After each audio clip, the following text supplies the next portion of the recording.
Well, hello. Today is Monday, the 12th of December. And today's devotional reading is we're in Matthew chapter 5, um, verses 33, down through, make sure I have it right, verse 48. And this is again part of the Sermon on the Mount, Jesus' Sermon on the Mount. And he's teaching about life in the kingdom. And this is what he says. Again, you have heard that it was said to those of old, you shall not swear falsely, but shall perform your oath to the Lord. But I say to you, do not swear at all, neither by heaven, for it is God's throne, nor by the earth, for it is his footstool, nor by Jerusalem, for it is the city of the great king. Nor shall you swear by your head, because you cannot make one hair white or black. But let your yes be yes, and your no, no.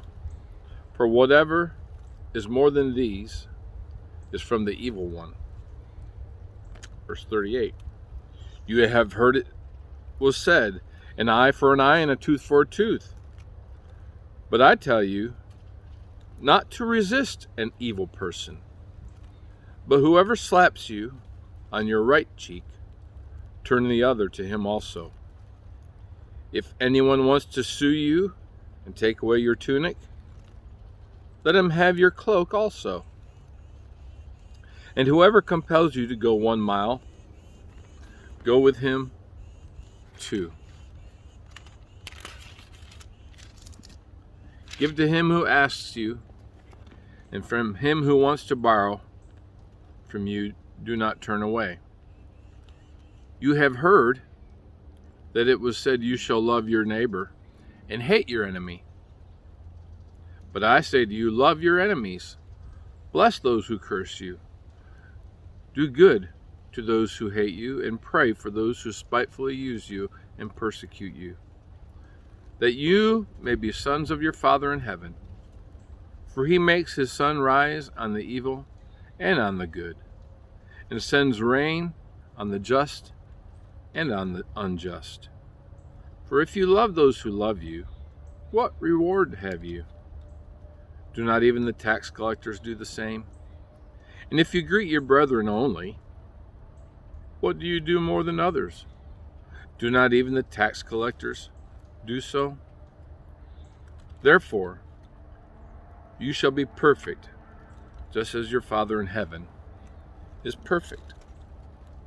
So, the Sermon on the Mount is Jesus begins with the Beatitudes.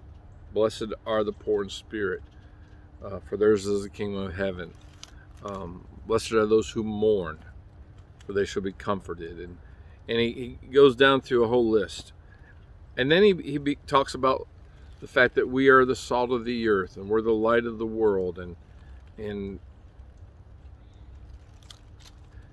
he begins after that to go after, to try to correct the false teaching or the false understanding of the Pharisees. To a large degree, this sermon is directed directly at the heart of the Pharisees, who had a form of religion that was all exterior, do's and don'ts.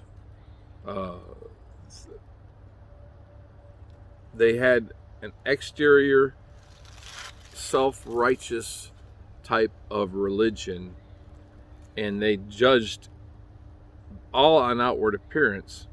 And what Jesus is getting at in the Sermon on the Mount is that God looks at the heart, and he takes all these little sayings that they have. You have, and he starts it out with this phrase, you have heard it said of those of old, an eye for an eye and a tooth for a tooth. But I say to you, if anyone strikes you, turn the other cheek. If anyone sues you for your shirt, give them your coat also. If anyone compels you to go walk a mile, carry their load for 2 miles. And Jesus is addressing that God's standard is higher than man's standard. He says at the end of what we just read, verse 48, that, as your Father in heaven is perfect, you need to be perfect. And so what is the main point in what we've just read? If we look at it from the perspective of Jesus in his teaching, wants the religious crowd to understand that righteousness is more than a list of do's and don'ts. Righteousness is really more about a relationship with the Father through the Son, and that he says that we're to be perfect. Well, guess what? We can never be perfect.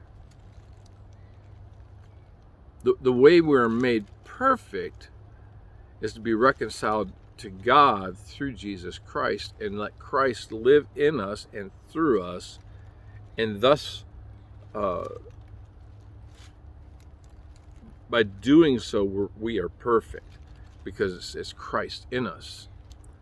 Paul said, I am crucified with Christ, nevertheless I live, yet not I, but Christ liveth in me. And the life which I now live in the flesh, I live by the faith of the Son of God, who loved me and gave himself for me, Galatians 2:20 and following. So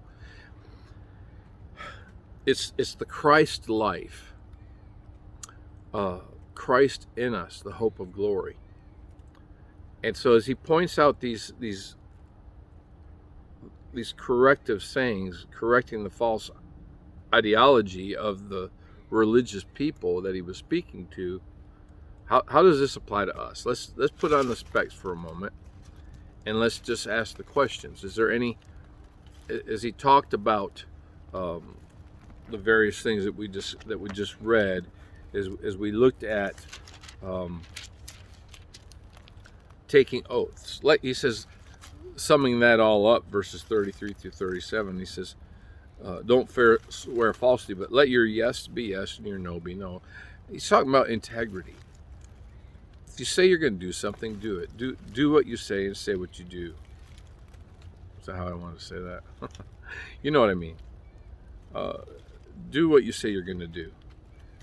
And it's very difficult sometimes. We get overdrawn.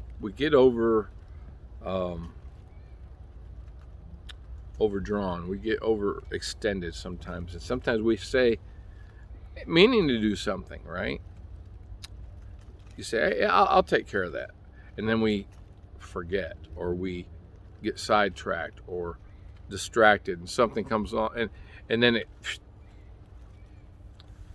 well, I think there's a lesson. There's some practical lessons here, right? Don't make commitments that you can't keep.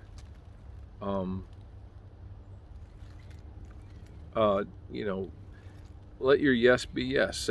Say what you mean and mean what you say, and don't backtrack, don't deviate.